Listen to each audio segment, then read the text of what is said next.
Hello friends, welcome back to our channel. आज हम discussion करने वाले कंट्रोल स्ट्रक्चर के बारे में कि टाइप्स ऑफ कंट्रोल स्ट्रक्चर क्या है। ओके, अगर 2 मार्क्स में आ गया तो ये वाले आप आंसर लिखना, मतलब कुछ मतलब शॉर्ट टाइप जैसा आ गया तो ये वाला आप आंसर लिखना। ओके, कंट्रोल स्ट्रक्चर तो वैसे तो हम डिस्कशन कर चुके हैं सारे के सारे, जो भी सी प्रोग्रामिंग में इफ एल्स होते हैं और जो इफ एल्स कंडीशन होते हैं और नेस्टेड इफ एल्स होते हैं, जो कि हम अभी डिस्कशन कर चुके हैं पिछले सारे के सारे वीडियो में। अगर नहीं देखे तो देख लेना। ओके, अभी 33 नंबर चल रहा है, पोर्शन चल रहा है, और अभी हम डिस्कशन करेंगे कंट्रोल स्ट्रक्चर एक्चुअली में होता क्या है, मतलब कितने टाइप्स के होते हैं, उसके कैटेगरी कितने टाइप्स के होते हैं। ओके, और ये लॉन्ग क्वेश्चन नहीं है, ये शॉर्ट टाइप में कभी कभी पूछ लेता है। तो डेफिनेशन देखते हैं। Statement that is used to control the flow of execution in a program. कुछ स्टेटमेंट होता है, जो स्टेटमेंट की प्रोग्राम में कुछ एग्जीक्यूशन जो होते हैं, जो लाइन के एग्जीक्यूशन होते हैं, कोडिंग लाइन के एग्जीक्यूशन होते हैं, उसको जो भी कंट्रोल करता है, जो स्टेटमेंट कंट्रोल करता है, उसको बोलते हैं control structure. It combines instruction into logical unit. It combine instruction को ये कंबाइन करता है, किसमें? लॉजिकल यूनिट के हिसाब से कंबाइन करता है। और logical unit has 1 entry point and 1 exit point. जैसे कि हम देखें, लॉजिकल स्टेटमेंट होता है, ये इफ के अंदर में ये लॉजिकल स्टेटमेंट आता है, लॉजिक के हिसाब से ये डिफाइन होता है। तो कंट्रोल होता है, अगर इधर इफ नहीं होता तो उसके बाद जो भी कोड था रन हो जाता। ओके, अगर इफ है तो ये कंट्रोल कर रहा है, अगर हुआ तो इसको तुम कंट्रोल करो, अगर ये वाला सेटिस्फाई हुआ तो इसके अंदर को तुम कंट्रोल करो। उस टाइप के जो भी स्टेटमेंट होते हैं जो कि कंट्रोलिंग करते हैं हमारे प्रोग्राम की कोडिंग को, कि ये तुम ये वाला पार्ट कंट्रोल करो कि इसको कैसे बनाना है, इसको कैसे एग्जीक्यूट करना है। दूसरे स्टेटमेंट को हम बोलेंगे कि तुम ये दूसरे वाले को एग्जीक्यूट करो कि उसको कैसे एग्जीक्यूट करना है, उसको कैसे कंट्रोल करना है, उसको बोलते हैं कंट्रोल स्ट्रक्चर। जो भी स्टेटमेंट को यूज करके आप एक प्रोग्रामिंग कोडिंग को कंट्रोल कर सकते हो, अपने हिसाब से उसको रन कर सकते हो, उसको बोलते हैं कंट्रोल स्ट्रक्चर्स। ओके, तो टाइप्स ऑफ कंट्रोल स्ट्रक्चर, एक हो गया sequence control structure, executed in a specific order. कुछ मतलब नॉर्मल सा जो कोडिंग हो गया, एक के बाद एक लाइन कोडिंग रन होगा, उसको बोलते हैं सीक्वेंस कंट्रोल स्ट्रक्चर, एक के बाद एक। ओके, सीक्वेंस वाली जो रन होगा, मतलब कि जैसे सिंपल प्रोग्राम, रुको आपको एक एग्जाम्पल भी तो दिखाता हूँ।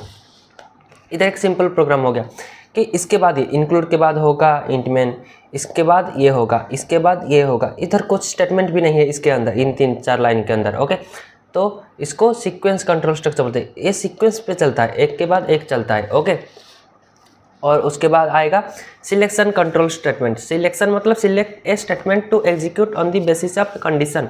कंडीशन ये जो हम पढ़े थे, if else else if, okay, और नेस्टेड इफ एल्स। एक कंडीशन चेकिंग होगा, कंडीशन के हिसाब से वो सिलेक्ट करेगा कि ये कंडीशन सेटिस्फाई हुआ तो ये वाला तुम सिलेक्ट करके चलो, और अगर ये नहीं हुआ तो ये दूसरा सिलेक्ट करो। ओके, इसको बोलते हैं सिलेक्शन कंट्रोल स्ट्रक्चर। और होता है रिपीटेशन कंट्रोल स्ट्रक्चर, जो कि हम आगे देखेंगे, और होता है फंक्शन कॉल। रिपीटेशन मतलब जो लूप्स होते हैं, while loop, do while loop, if else loop, sorry if else loop नहीं होता, इफ एल्स कंडीशन होता है, फॉर लूप होता है, और जितने भी कंडीशन होते हैं ना, जो लूपिंग कंडीशन होते हैं, जो कि 3 होते हैं हमारे यहाँ सी प्रोग्रामिंग के हिसाब से। एक होता है व्हाइल लूप, दूसरा होता है डू व्हाइल लूप, और होता है फॉर लूप। फॉर लूप हमेशा इजी होता है और इम्पोर्टेंट होता है, क्योंकि वो सभी लोग सभी जगह पे यूज होता है। फॉर लूप हमेशा ज़्यादातर यूज होता है। ओके, तो इसको अच्छे से पढ़ेंगे, ये आगे आने वाला है। मैं इसलिए बता रहा हूँ क्योंकि कंट्रोल स्ट्रक्चर कितने कैटेगरी के होते हैं, अगर पूछ लिया तो 2 मार्क के हिसाब से आप लिख सकते हो। ओके, और उसके बाद होता है फंक्शन कॉल। फंक्शन कॉल मतलब अगर कुछ स्टेटमेंट होगा, उसके अंदर कुछ फंक्शन होगा। वैसे तो ये सारे के सारे भी फंक्शन है। ओके, किधर क्या, प्रिंट एफ जो हो गया, स्कैन एफ जो हो गया, ये सारे के सारे कुछ फंक्शंस है।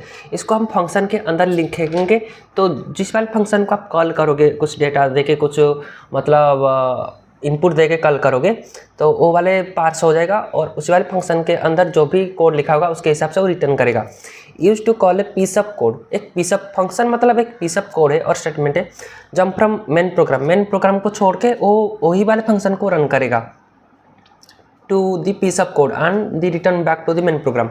मतलब एक प्रोग्राम कोड है और उसके अंदर कुछ फंक्शन कॉल है, तो उस वाले प्रोग्राम जब रन होगा, अगर फंक्शन कॉल मीट हो गया तो तभी के टाइम मेन प्रोग्राम जो रन हो रहा है उसको थोड़ा सा पॉज करके ये दूसरे वाले जो फंक्शन कॉल है उसको, उसके अंदर के कोड को रन करेगा, और जो भी आउटपुट आएगा वो मेन प्रोग्राम को दे देगा, और उसके बाद से फिर दूसरा वाला प्रोग्राम रन होगा। उसको बोलते हैं फंक्शन कॉल के कॉन्सेप्ट। ये दोनों थोड़ा सा कंफ्यूज मत होना, मैं आपको आगे बताऊंगा अच्छे से। ओके, तो ये कंट्रोल स्ट्रक्चर के अंदर में थोड़ा सा आता है, तो मैंने बता दिया कि क्या क्या है और 4 टाइप्स के हैं। और कंफ्यूज मत होना। अगर थोड़ा सा भी डाउट है तो नीचे कमेंट करके बताओ। अभी तक के लिए 33 वीडियो चल रहा है, तो अभी तक के लिए अगर थोड़ा सा डाउट है तो नीचे कमेंट करके बताओ, मैं आपको अच्छे से बताऊंगा। और मैंने बता दिया था कि इंस्टाग्राम का पेज है, फेसबुक का पेज है और लिंक्डइन भी है। ईमेल भी मैंने एक स्पेशल ईमेल बनाया है और ईमेल आपको मिल जाएगा, मैं दे दूंगा ईमेल का लिंक। अगर कुछ भी क्वेरी है तो आप ईमेल पे भी पूछ सकते हो, कुछ अलग सा ईमेल दूंगा, ओके, जो मतलब आप पूछ सकते हो, जिसमें हम ईमेल पे भी सेंडिंग कर सकता हूँ मैं कुछ डेटा आपको जो भी चाहिए, PDF वगैरह जो भी, बहुत सारे। मैसेंजर पे भी मैं अवेलेबल हूँ, ओके। और व्हाट्सअप मैंने डिलीट कर दिया है, अगर व्हाट्सअप नहीं तो भी दे सकता था, पर व्हाट्सअप अभी मैंने डिलीट कर दिया क्योंकि मुझे अब आपके लिए सिर्फ वीडियो बनाना है। मैं व्हाट्सअप चलाना बंद कर दिया हूँ अभी के लिए, ओके, 2-3 महीने के लिए, जब तक मैं घर पे हूँ।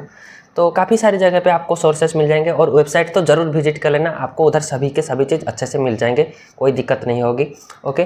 तो कंट्रोल स्ट्रक्चर ख़त्म हो गया, थोड़ा सा था और 2 मार्क के हिसाब से था। और ये थोड़ा सा टाइप्स ऑफ कंट्रोल स्ट्रक्चर जो था, कितने टाइप्स का होता है, आपको कैटेगरी पता होना चाहिए ना, आप क्या पढ़ रहे हो आपको वही पता होना चाहिए। ये एग्जाम पे इतना ज़्यादा नहीं आता। तो आगे से हम और भी सारे के सारे टॉपिक को कवर करेंगे, जो कि होता है स्विच केस और ब्रेक स्टेटमेंट। ये भी बहुत इंपॉर्टेंट है, जो कि आपको कंट्रोल करोगे, ये भी कंट्रोल स्ट्रक्चर के अंदर के साथ आप यूज करोगे। कंट्रोल स्ट्रक्चर जो स्टेटमेंट होते हैं, इफ एल्स या फॉर लूप पे जो आता है, कुछ भी होता है, उसके अंदर आप यूज करोगे। स्विच बहुत इंपॉर्टेंट है, उसको थोड़ा सा समझेंगे।